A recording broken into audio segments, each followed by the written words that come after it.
Hey guys, welcome back to the channel. In today's video, we will be looking at a message from one of Jay's friends that he read but didn't reply to, and why he might not have replied.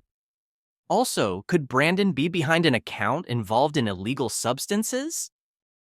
So what we are going to look at first is Brad's last screenshot of Jay's location on Snapchat. Now this was the official screenshot that Brad put in the group. As you can see, it says 22 hours ago. The main question is, when did Brad actually screenshot this image?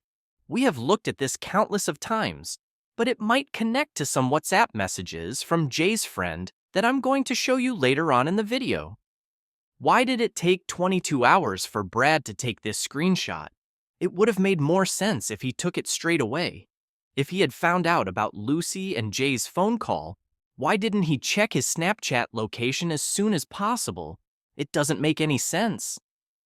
As you can see, Jay had allegedly walked very far from the road. If you zoom in, you can see the road and how far Jay had apparently got. You hear Chris and Luggy talking about man traps, and once you go so far, you can't get back. But where the last location is, it's very close to a path that goes all the way back up to the main road. Zoom in and take a look for yourself. If you look at the path closest to Jay and follow it all the way up, where part of Jay's Snapchat icon is covering, you will see that it goes all the way back up to the road. If this was Jay's last location, then he wasn't very far from this path, and he could have even been right next to the path because it doesn't give us an exact location of where he actually is.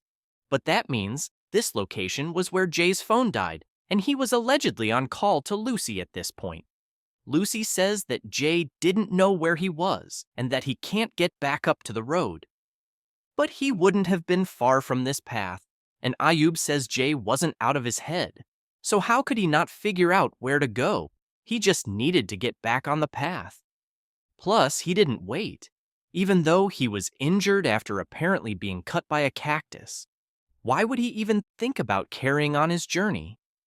This is what leads me to believe that he wasn't even there, or he was being chased by someone. The next thing we're going to be talking about is this post from Rachel, and to be honest, it just looks like she was trying to control all the information that was being sent the family's way. The reason I say that is because if you look what Rachel says in this post, you can see that she literally said, "The group has been paused, and if anyone has information, send it to her." She also listed plenty of reasons why she paused the group, due to conspiracy theories and hate towards the family. But in reality, it was probably hate towards her, and because most of the conspiracy theories were about Brad. Notice how Rachel was quick to talk about Lucy behind her back and push the suspicion onto her. But here she is saying that she doesn't accept conspiracy theories. Also, Rachel goes on to say, if anyone has anything important, then send it to her. I remember Haley Comet talking about Rachel trying to control everything and telling Warren and Debbie to leave the Facebook group to her and she will sort it all out. Well, I think it was Haley who said this. Correct me if I'm wrong, but maybe Rachel wanted to control the Facebook group because then she gets to choose what gets posted. Also, the official Facebook group is still open and it hasn't been closed. Rachel is the only admin for the Facebook group, so if she wanted to delete anything before it gets seen by the family, then it's easily done. In Warren's TikTok videos, he didn't look very happy with Rachel and didn't buy the accident story either.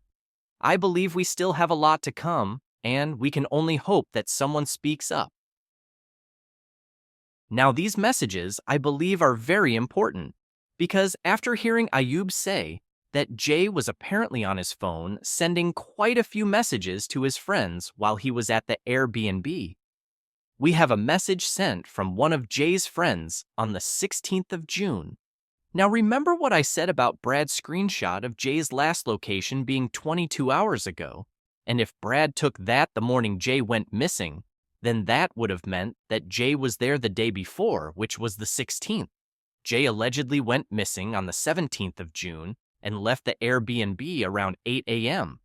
But this message that I'm showing you was sent at 7:35 a.m. on the 16th. So if we are going with what we have been told, then Jay wouldn't have even gone to the Airbnb that day. So why didn't Jay reply to this message? You can see that it's been read, but no reply. This could suggest that someone else had Jay's phone, or he actually went to the Airbnb on the 16th of June. We have previously spoke about there being 24 hours of missing time, and I can't work out why Jay would read this message but not respond. He could have been in trouble on the 16th and didn't have time to message back. Or he just might not be good at replying to people.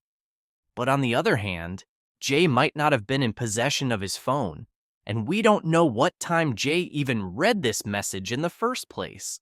All we know is that his friend messaged him, and Jay read the message but didn't reply. He seemed to be talking to his friend the day before, and if Jay did go to the Airbnb on the early morning of the 17th, then he still had 24 hours to reply before he went missing.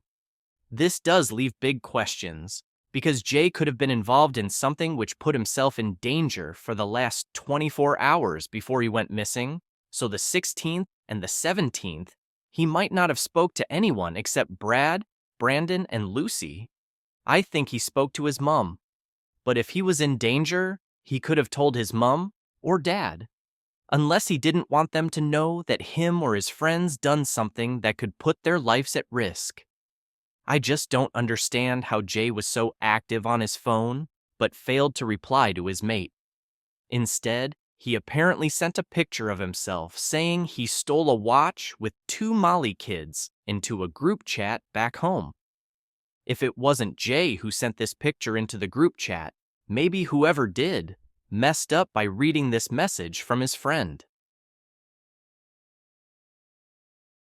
The last thing we are going to look at is these comments from Lucy and her friend, and these comments could have a deeper meaning. I believe these comments have been spoken about, but the account who was replying to Lucy and her friend is no longer available, and it seems like they have deleted their account. Maybe Lucy told them to, because they seem to be talking like they know each other quite well. The account is called Festival Goodies, and this suggests that it supplies you with items for when you go to a festival. It could have been an account which is involved in illegal substances, but was disguised as someone who just sells things you might need when going to a festival. One comment that is very strange is what is said by Lucy, which says she's on transporting duties. Now, this might just be a joke, but it sounds like a drug-related joke. Also, I noticed that Lucy's friend says, "Catch him in airport lounge beforehand."